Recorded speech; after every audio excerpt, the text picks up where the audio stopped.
Hi, നല്ലൊരു chicken ബിരിയാണിയാണ് ഇന്നത്തെ റെസിപ്പി. അതിലേക്കായി ഞാനൊരു 650 ഗ്രാം ചിക്കൻ എടുത്തിട്ടുണ്ട്. അതിലേക്ക് 1 ടീസ്പൂൺ ജിഞ്ചർ ഗാർലിക് പേസ്റ്റ് ചേർക്കുന്നു, ഒരു 1/4 ടീസ്പൂൺ മഞ്ഞൾപ്പൊടി, 1 ടീസ്പൂൺ മുളക് പൊടി. നിങ്ങൾക്ക് എരിവ് കൂടുതൽ വേണമെന്നുണ്ടെങ്കിൽ മുളക് പൊടിയുടെ അളവ് കൂട്ടാവുന്നതാണ്. 1 ടീസ്പൂൺ മഞ്ഞൾപ്പൊടി, 1 ടീസ്പൂൺ ഗരം മസാല, അതിനൊപ്പം തന്നെ 1 ടീസ്പൂൺ നാരങ്ങയും ചേർത്ത് നന്നായി ഒന്ന് മിക്സ് ചെയ്ത് വെക്കാം. ഇതിനെ 1 ടീസ്പൂൺ ഉപ്പും കൂടെ ചേർത്ത് നന്നായിട്ടൊന്ന് മിക്സ് ചെയ്തെടുക്കാം.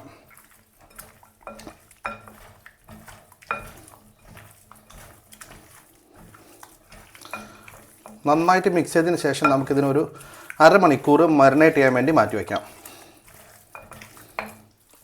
നമുക്കിതിനൊന്ന് അരമണിക്കൂർ മാറ്റി വയ്ക്കാം. ഈ സമയത്ത് നമുക്കിതിലേക്ക് വേണ്ട ബാക്കി ചേരുവകൾ തയ്യാറാക്കാം. ഒരു 4 മീഡിയം സൈസുള്ള സവോള എടുത്ത് ഞാൻ ചെറുതായിട്ട് കട്ട് ചെയ്ത് വെച്ചിട്ടുണ്ട്. ഇതിൽ നിന്നും ഒരു 2 മീഡിയം സൈസുള്ള സവോള എടുത്ത് നമുക്കിതൊന്ന് ഡീപ്പ് ഫ്രൈ ചെയ്തെടുക്കണം. ഒരു ഫ്രൈങ് പാനിലേക്ക് കുറച്ച് വെളിച്ചെണ്ണയോ അല്ലെങ്കിൽ വെജിറ്റബിൾ ഓയിലോ ഒഴിച്ചതിന് ശേഷം നേരത്തെ ചെറുതായി കട്ട് ചെയ്ത് വെച്ചിരിക്കുന്ന സവോള നമുക്കിതിലേക്ക് ചേർക്കാം.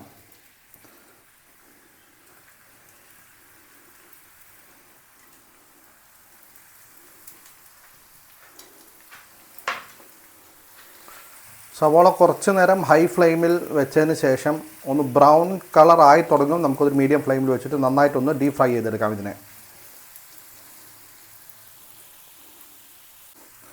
ഇതിപ്പോൾ ഏകദേശം ബ്രൗൺ കളറായി വന്നിട്ട് ഇതിനെ നമുക്ക് ഇനി ഒരു പ്ലേറ്റിലേക്ക് മാറ്റി വയ്ക്കാം. ഈ സമയത്ത് നമുക്ക് ബിരിയാണിക്ക് ആവശ്യമായിട്ടുള്ള കാഷ്യൂനട്ടും അതുപോലെ തന്നെ മുന്തിരി ഒന്ന് വറുത്ത് കോരിയെടുക്കാം. ഇത് ഓപ്ഷനിലാണ്, വേണമെങ്കിൽ മാത്രം എടുത്താൽ മതി.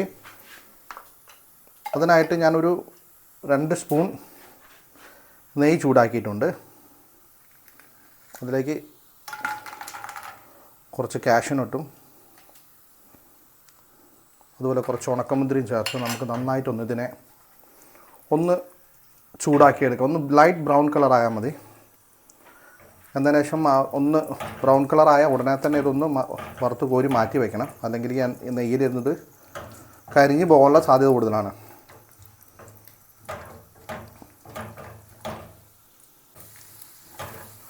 ഇപ്പോൾ ഏകദേശം റോസ്റ്റായി വന്നിട്ടുണ്ട്. നമുക്കിതിനൊരു വേറൊരു പാത്രത്തിലേക്ക് മാറ്റിയെടുക്കാം.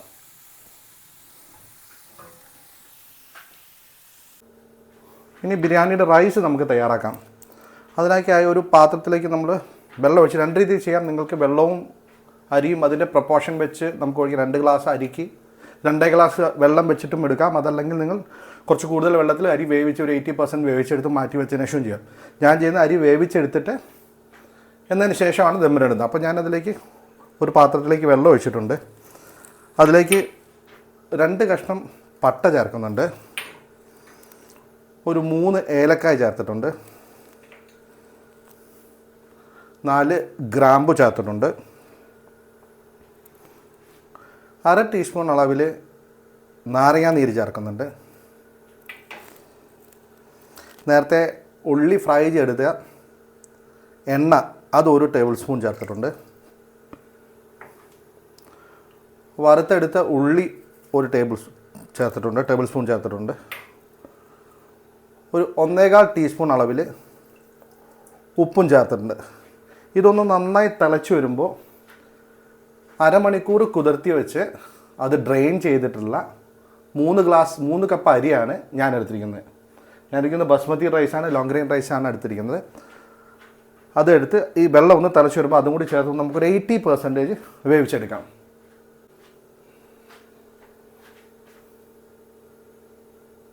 ഇപ്പോൾ വെള്ളം ഒന്ന് തിളച്ച് വന്നിട്ട് ഈ സമയത്തേക്ക് നമുക്ക് നേരത്തെ എടുത്ത് വെച്ച അരി ഇതിലേക്ക് ചേർക്കാം.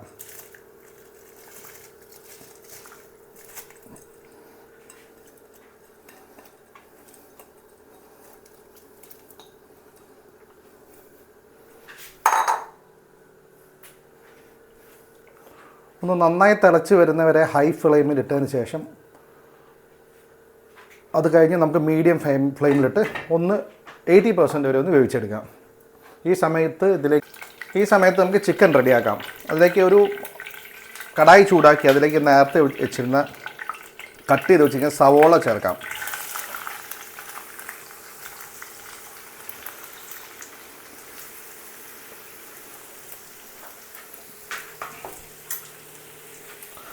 അതിൻ്റെ കൂടെ തന്നെ 4 ഗ്രാമ്പു ചേർക്കാം, ഒരു ബേ ലീഫ് ചേർക്കാം, ഒരു തക്കോലം ചേർക്കാം, 2 ഏലക്കായും കൂടി ചേർത്ത്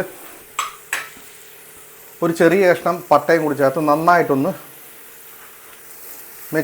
മിക്സ് ചെയ്തെടുക്കാം. ഇത് നന്നായി വഴന്ന് വരേണ്ട ആവശ്യമുള്ള ഒരു ഗോൾഡൻ ബ്രൗൺ തുടങ്ങുന്ന സമയം വരെ അത് ജസ്റ്റ് ഒന്ന് വഴറ്റിയെടുക്കാം. ഈ സമയത്ത് നമുക്കിതിലേക്ക് ഒരു പച്ചമുളക് കട്ട് ചെയ്ത് ചേർക്കാം.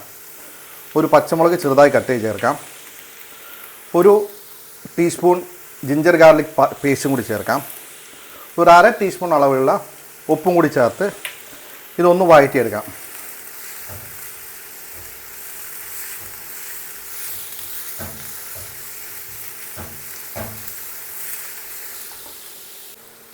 ഈ സമയത്ത് ഇതിലേക്ക് ആവശ്യമുള്ള മസാലകൾ ചേർക്കാം. 1 ടേബിൾ സ്പൂൺ അളവിൽ മല്ലിപ്പൊടി ചേർക്കുന്നുണ്ട്. 1/2 ടീസ്പൂൺ അളവിൽ നിങ്ങൾക്ക് മുളക് പൊടി കൂടുതൽ വേണമെന്നുണ്ടെങ്കിൽ കൂടുതൽ വയ്ക്കാം. ഞാൻ 1/2 ടീസ്പൂൺ മുളക് പൊടി ചേർത്തിട്ടുണ്ട്. ഒരു 1/4 ടീസ്പൂൺ കുരുമുളക് പൊടി ചേർത്തിട്ടുണ്ട്. 1 ടീസ്പൂൺ ഗരം മസാലയും ചേർത്തിട്ടുണ്ട്. ഇതിൻ്റെ റോ ഫ്ലേവർ മാറുന്നത് വരെ ഇതൊന്ന് നന്നായിട്ട് മിക്സ് ചെയ്തെടുക്കാം. മീഡിയം ടു ലോ ഫ്ലെയിമിലിട്ട് ചെയ്താൽ മതി. ഇതിൻ്റെ റോ ഫ്ലേവർ മാറുന്നത് വരെ നന്നായിട്ടൊന്ന് മിക്സ് ചെയ്തിട്ട് റോ ഫ്ലേവർ എല്ലാം മാറിയിട്ടുണ്ട്. ഇനി ഇതിലേക്ക് നേരത്തെ മാരിനേറ്റ് ചെയ്ത് വെച്ചിരിക്കുന്ന ചിക്കൻ ചേർക്കാം. നമുക്ക്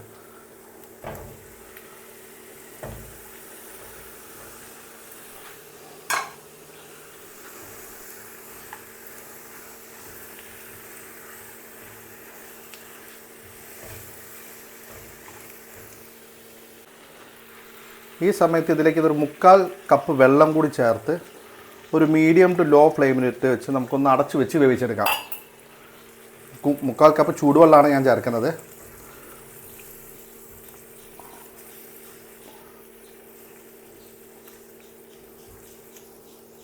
ഇതിന് നമുക്കൊന്ന് ഒരു 10 മിനിറ്റ് നമുക്കിതിനെ അടച്ചിട്ട് ഒന്ന് വേവിച്ചെടുക്കാം.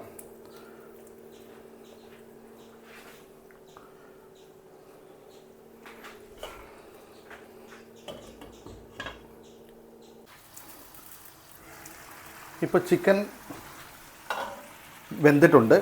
ഇനി നമുക്കിതിനെ ദമ്മിട്ട് നമുക്ക് ബിരിയാണിയെ ദമ്മിട്ടേക്കാം. അപ്പോൾ ഞാൻ ചിക്കൻ ഇതിൽ ഗ്രേവി കുറവാണ് തോന്നുന്നുണ്ടെങ്കിൽ ഇത്തിരി ചൂടുവെള്ളം ഒഴിച്ച് നിങ്ങൾ ഗ്രേവി ആക്കണം. ഒട്ടും ഗ്രേവി കുറയും ചെയ്യരുത്. അപ്പോൾ ഇത് ഏകദേശം കറക്റ്റായുള്ള ഗ്രേവി ആയിട്ട് നിൽക്കുകയാണ്. ഇനി നമുക്കിത് റൈസ് ഇട്ട് ദമ്മിടാം. ബിരിയാണി ദമ്മിടുന്നതിനായിട്ട് നമുക്ക് ഇതിലേക്ക് കുറച്ച് പുതിന ഇലയും കുറച്ച് മല്ലി ഇലയും കൂടി ഒന്ന് വിതറിയിട്ടേക്കാം. അതിന് ശേഷം നേരത്തെ വേവിച്ച് കോരിയെടുത്ത റൈസ് നമുക്കിതിലേക്ക് ചേർക്കാം. അമുക്കി വയ്ക്കാതെ ചുമ്മാ റൈസ് ഇട്ട് ഇങ്ങനെ ഇട്ട് വയ്ക്കാവേ പാടൂ.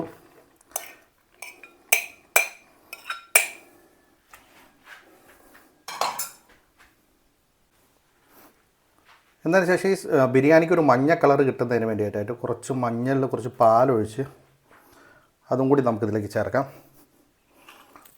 കൂടാതെ നേരത്തെ വറുത്ത് കോരി വെച്ചിരിക്കുന്ന കാഷ്യൂനട്ടും മുന്തിരിയെല്ലാം ആ നെയ്യോട് കൂടി നമുക്കിതിലേക്ക് ചേർക്കാം. ഒപ്പം തന്നെ ആ വറുത്ത് കോരി വെച്ച ഉള്ളി കൂടെ നമുക്കിതിൽ ചേർത്ത് 2 സ്പൂൺ നെയ്യും കൂടി ചേർത്ത് വേണം നമുക്ക് ദമ്മിടാൻ.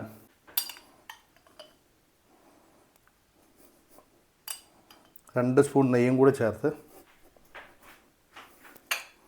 നന്നായിട്ട് ലോ ഫ്ലെയിമിൽ, ഏറ്റവും ചെറിയ അടുപ്പിൽ ലോ ഫ്ലെയിമിൽ ഒരു 15 മിനിറ്റ് വെച്ചതിന് ശേഷം ഒരു അരമണിക്കൂർ അടച്ച് വെച്ച് വേണം ദമ്മ് എടുക്കാൻ. ഇടയ്ക്കിടയ്ക്ക് ഇത് വന്ന് തുറന്ന് നോക്കരുത്.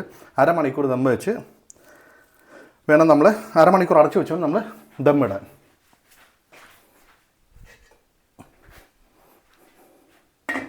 അപ്പോൾ ഈ റെസിപ്പി എൻ്റെ ഇഷ്ടപ്പെട്ട എല്ലാവരും എൻ്റെ ചാനലൊന്ന് സബ്സ്ക്രൈബ് ചെയ്തേക്കണം. അതുപോലെ തന്നെ തൊട്ടടുത്തുള്ള ബെൽ ബട്ടൺ കൂടി ഒന്ന് പ്രസ് ചെയ്തേക്കണം. അഭിപ്രായങ്ങളും നിർദ്ദേശങ്ങളും താഴെ കമൻറ്റ് ബോക്സിലൂടെ ഒന്ന് അറിയിക്കണം. അപ്പോൾ വീണ്ടും പുതിയൊരു വീഡിയോ വന്നായിരിക്കും. എല്ലാവരും ബൈ ബൈ, ടേക്ക് കെയർ.